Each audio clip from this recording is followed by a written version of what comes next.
Hello friends, টেক্সাইং online চ্যানেলে আপনাদের সকলকে জানাই স্বাগতম। আজ 27শে এপ্রিল রবিবার। আর আজ ইতিমধ্যেই কেন্দ্রের মোদী সরকার এবং রাজ্যের মমতা সরকারের তরফ থেকে বেরিয়ে আসলো 10টি বিরাট বড় খবর, যা কিনা দেশের সহ রাজ্যের প্রত্যেক বাসিন্দার জন্য জানা অত্যন্ত দরকার। তাই চলুন বেশি সময় নষ্ট না করে আমরা প্রত্যেকটি খবর বিস্তারিতভাবে জেনে নিই। আর তার আগে আপনাদের কাছে ছোট্ট একটা অনুরোধ, অবশ্যই ভিডিওটিকে লাইক করবেন, সঙ্গে সঙ্গে সকলের কাছে ভিডিওটি দেখার পর শেয়ার করবেন। আর যদি আপনি আমাদের চ্যানেলে নতুন হয়ে থাকেন তাহলে চ্যানেলটিকে সাবস্ক্রাইব করবেন। ভিডিওটি যদি আপনি ফেসবুক থেকে দেখে থাকেন তাহলে অবশ্যই আমাদের পেজটিকে ফলো করবেন। আর আপনি এই মুহূর্তে দেশের কোন রাজ্যের কোন জেলা থেকে এই ভিডিওটি দেখছেন অবশ্যই আপনার এলাকার নাম কমেন্ট বক্সে লিখে জানিয়ে দেবেন। তো দেখুন, আজকের প্রথম খবরেই বলা হচ্ছে এলওসিতে যুদ্ধবিরতি লঙ্ঘনের অভিযোগ, গুলি চালাচ্ছে পাকিস্তান, পাল্টা জবাব ভারতীয় সেনার। তো কাশ্মীরের পেহেলগামে জঙ্গি হানায় 26 জনের মৃত্যুর পর পাকিস্তানের বিরুদ্ধে একাধিক পদক্ষেপ করেছে ভারত, পাল্টা হুঁশিয়ারি দিয়েছে পাকিস্তানও। এমন পরিস্থিতিতে সীমান্তের নিয়ন্ত্রণ রেখা বরাবর উত্তেজনা ছিলই, শুক্রবার রাতে তা আরও বাড়ল। সূত্রের খবর, এলওসিতে যুদ্ধবিরতি লঙ্ঘন করে গুলি চালিয়েছে পাক সেনা, পাল্টা জবাব দিয়েছে ভারতীয় সেনাও। সূত্রের খবর, নিয়ন্ত্রণ রেখা বরাবর একাধিক স্থানে পাক অধিকৃত কাশ্মীরের দিক থেকে গুলিবর্ষণ শুরু হয়, তবে এখনো পর্যন্ত হতাহতের কোনো খবর পাওয়া যায়নি বলে সেনা সূত্রে জানা গিয়েছে। একই সাথে দেখুন, আজকের আরও একটি বড় খবরে বলা হচ্ছে ভারতে পরমাণু বোমা ফেলার হুমকি, আমেরিকার মধ্যস্থতা চাইল পাকিস্তান। তো পেহেলগাঁও হামলার রেস কাটতে না কাটতেই ভারত এবং পাকিস্তানের মধ্যে ফের চরম উত্তেজনা দেখা দিয়েছে। বিভিন্ন সংবাদপত্র এবং অসমর্থিত সূত্র থেকে পাওয়া খবর অনুযায়ী পাকিস্তানের প্রতিরক্ষা মন্ত্রী কড়া ভাষায় হুঁশিয়ারি দিয়ে জানিয়েছেন, যুদ্ধের পরিস্থিতি তৈরি হলে তা ভয়াবহ পরিণতি ডেকে আনবে, কারণ উভয় দেশে পরমাণু শক্তিধর। ইসলামাবাদের দাবি, বর্তমান পরিস্থিতিতে আমেরিকার মধ্যস্থতা অত্যন্ত জরুরি। তাদের মতে যুদ্ধের উত্তাপ এড়াতে আন্তর্জাতিক স্তরের হস্তক্ষেপ প্রয়োজন। আন্তর্জাতিক যুদ্ধ বিশ্লেষকরা মনে করছেন পাকিস্তান সরাসরি পরমাণু যুদ্ধের ইঙ্গিত দিয়ে পরিস্থিতিকে আরো জটিল করে তুলছে। বিশেষজ্ঞদের দাবি, কূটনৈতিক স্তরে ইসলামাবাদ নয়াদিল্লির উপরে চাপ তৈরির কৌশল নিচ্ছে, যা দুই দেশের সম্পর্ককে আরো বিপজ্জনক দিকে ঠেলে দিচ্ছে। বিশ্লেষকদের মতে এই মুহূর্তে ঠান্ডা মাথায় কূটনৈতিক প্রচেষ্টা জোরদার করা ছাড়া বিকল্প নেই, নয়তো পরিস্থিতি দ্রুত নিয়ন্ত্রণের বাইরে চলে যেতে পারে, যার প্রভাব গোটা দক্ষিণ এশিয়ায় পড়বে।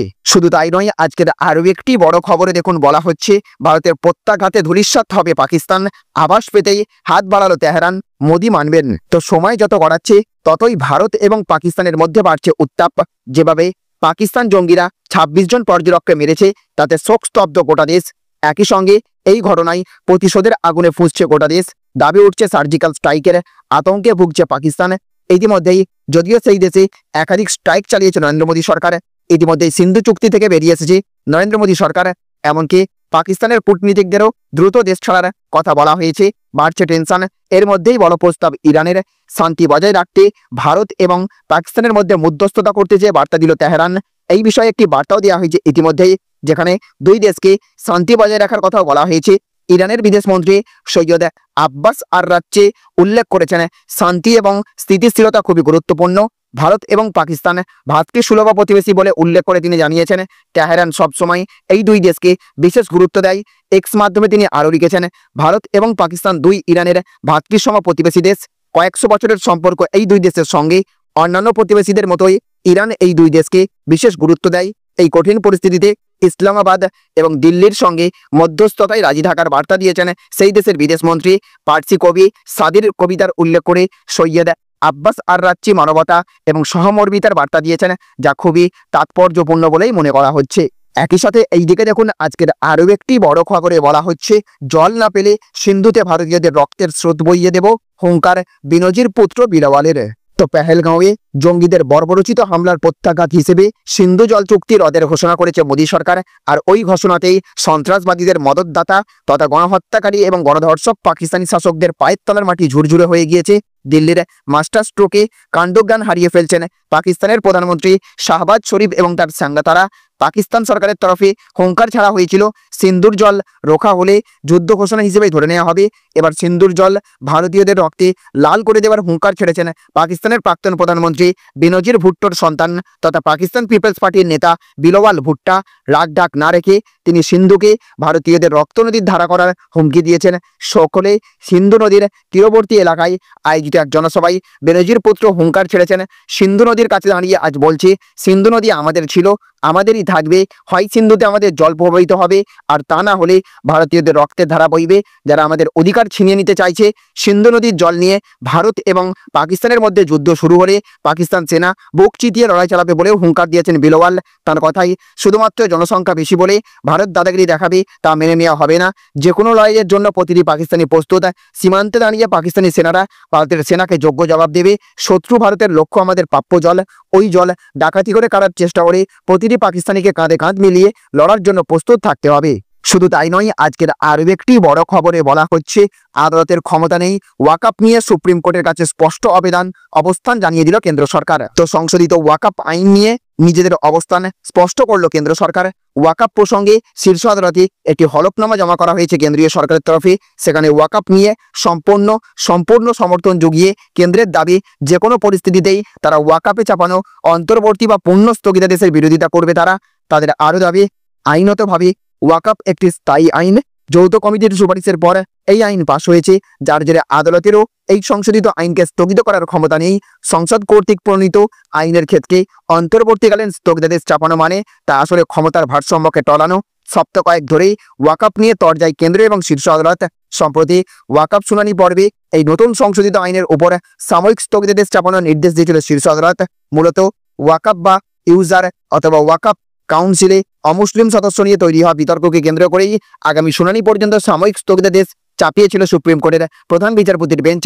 এই ঘটনার পরেই বিজেপি সাংসদ নিশিকান্ত দুবে বিচার ব্যবস্থাকে আক্রমণ করে বলেন, যদি সুপ্রিম কোর্ট আইন তৈরি করতে চায় তাহলে দেশে সংসদের প্রয়োজন নেই, সংসদ বন্ধ করে দিলেই হয়। এমনকি দিন কতক আগেই দিল্লি বিশ্ববিদ্যালয়ে নিশিকান্তের মন্তব্যকে ইঙ্গিতে সমর্থন জুগিয়ে উপরাষ্ট্রপতি জগদীপ ধনখড় বলেন, সংবিধানে সংসদের ঊর্ধ্বে কোনো কর্তৃপক্ষের কল্পনা নেই, সংসদই সর্বোচ্চ এবং শেষ কথা। এবারে সেই বিতর্কের মাঝেই ওয়াকআপ নিয়ে মুখ খুলল কেন্দ্র সরকার।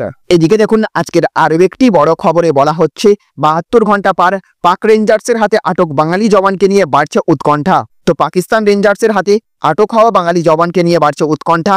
72 ঘন্টা অতিক্রান্ত, এখনও পাক রেঞ্জার্সের কবজায় বিএসএফ জওয়ান পুন্নম কুমার সাউ। গতকাল 3টি ফ্ল্যাগ মিটিং থেকেও হয়নি কোনো সিদ্ধান্ত। বিএসএফ সূত্রের খবর, গতকাল বিকেলে শেষ ফ্ল্যাগ মিটিংয়ে পাকিস্তান সেনার তরফে জানানো হয় উপর মহলের নির্দেশের অপেক্ষায় পাক রেঞ্জার্স। সূত্রের খবর, বিএসএফের ডিজি দলজিৎ সিং চৌধুরী পুন্নম কুমার সাউয়ের বিষয়টি নিয়ে আলোচনা করেছেন অমিত শাহের সঙ্গে। এখনো পর্যন্ত কোনো বিবৃতি অবশ্য প্রকাশ করা হয়নি স্বরাষ্ট্র দপ্তর কিংবা বিএসএফ এর তরফে।